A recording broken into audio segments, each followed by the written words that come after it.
Does your mind ever feel like a web browser with way too many tabs open? You're trying to focus on one thing, but a dozen other thoughts are screaming for your attention. You replay conversations, worry about the future, and second-guess every decision.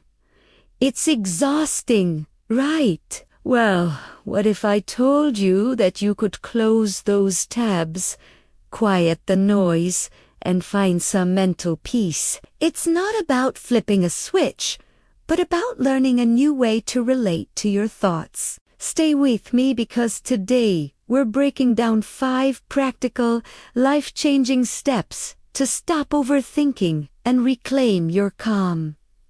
This isn't just about feeling better for a moment. It's about building a new mindset for a lifetime. First things first. Let's get real about what overthinking is. It's not the same as thoughtful problem solving.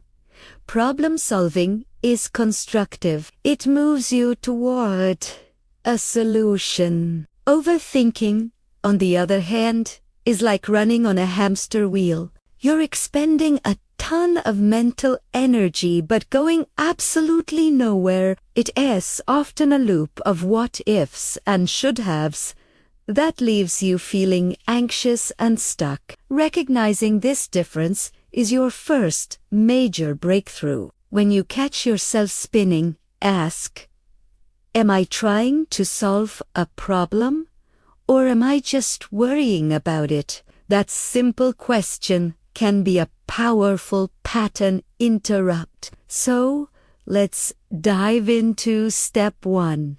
Acknowledge and label the thought. When your mind starts racing, don't try to fight it or push the thoughts away.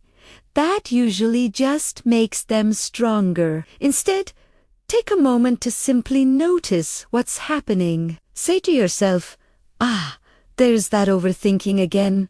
Or I'm having the thought that I might have said the wrong thing. Be labeling it. You create a little bit of distance. You're no longer consumed by the thought. You're the observer of the thought. This shifts you from being in the middle of the storm to watching it from a safe window. You're not the thought.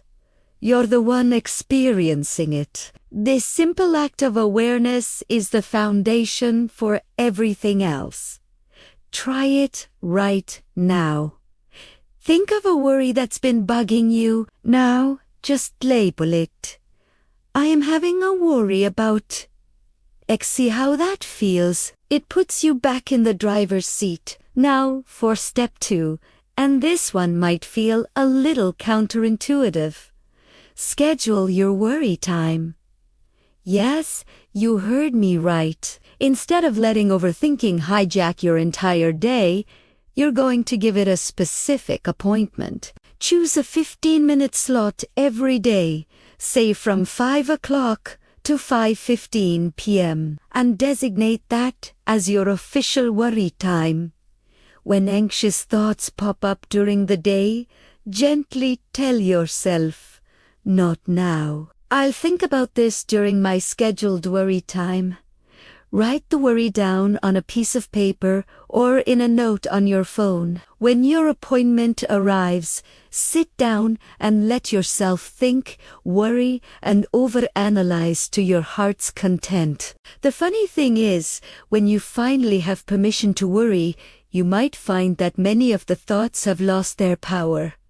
Some might even seem silly. This technique trains your brain to contain worrying to a specific period, freeing up the rest of your day for more productive and enjoyable things. It's about managing the mental clutter, not letting it manage you. Step 3 is all about getting out of your head and into your body. It's called grounding through the senses. Overthinking traps us in a world of abstract thoughts and future fears. To break free, you need to reconnect with the present moment, and the fastest way to do that is through your physical senses. When you feel your mind starting to spiral, pause and try the 5-4-3-2-1 technique. Look around, and name 5 things you can see. It could be a lamp, a crack in the wall, the color of your shirt.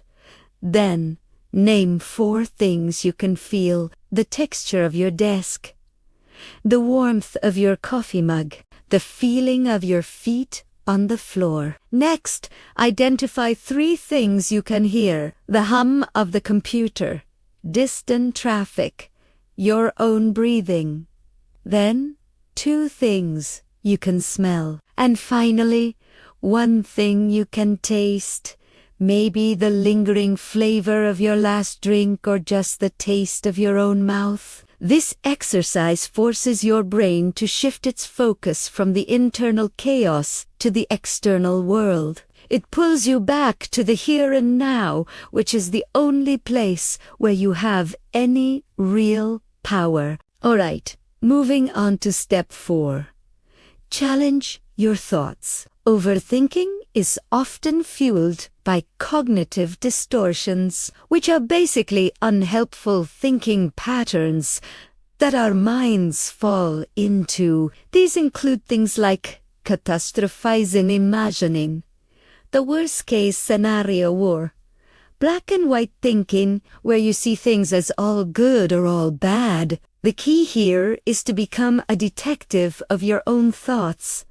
When a worry pops up, question it. Ask yourself, what is the evidence for this thought? Is there any evidence against it? What's a more realistic or balanced way to look at this situation? What's the worst that could realistically happen? And could I handle it? Often, when you put your anxious thoughts on trial, you'll find they don't have much of a case. For example, if you're overthinking a mistake at work and telling yourself, I'm going to get fired, challenge that. Has your boss given any indication of this? Have you made similar mistakes before without getting fired? A more balanced thought might be, I made a mistake, and I feel bad about it. I'll learn from it and do better next time. This isn't about pretending everything is fine. It's about seeing things more clearly and less emotionally. And finally, step 5. Take imperfect action. Overthinking often leads to paralysis. We get so caught up in analyzing the best way to do something that we end up doing nothing at all. The antidote to this is action. Even a small, imperfect step forward can break the cycle of rumination. Worried about starting a new project? Just open a new document and write a single sentence. Anxious about a difficult conversation? Draft a few bullet points of what you want to say. The goal is not to get it perfect. The goal is to get moving. Action creates momentum. It provides new information and shows you that you are capable of handling things. Progress, not perfection, is the key. Remember, you can't steer a parked car. Taking that first tiny step gives you something to work with and proves to your overthinking mind that you are in control. It builds confidence and turns down the volume on that inner critic that's always telling you you're not ready. So let's recap the 5 steps to stop over. 1. Acknowledge and label your thoughts to create distance. 2. Schedule a specific worry time to contain the anxiety. 3. Use the 5-4-3-2-1 grounding technique to get back to the present moment. 4. Challenge your negative thoughts and look for more balanced perspectives. And 5. Take small, imperfect action to break the paralysis and build momentum. Putting these steps into practice won't eliminate overthinking overnight. It's a skill, and like any skill, it takes practice. Be patient and compassionate with yourself. Some days will be easier than others, The goal isn't to never have a worried thought again. It's to change your relationship with those thoughts so they no longer control your life. You're learning to be the manager of your mind, not its captive. If you find that overthinking and anxiety are significantly impacting your daily life, please consider reaching out to a mental health professional. Talking to a therapist can provide you with personalized tools and support. There is so much strength in seeking help. Thank you so much for spending this time with me. I hope these steps bring you a little more peace and clarity. If you found this video helpful, please give it a thumbs up and hit that subscribe button. And I'd love to hear from you in the comments. Which of these steps are you going to try first? Sharing your journey can inspire others too. Thanks for watching, and I'll see you in the next video. Thank you for spending this moment with Soft Healing. Heal gently and live calmly.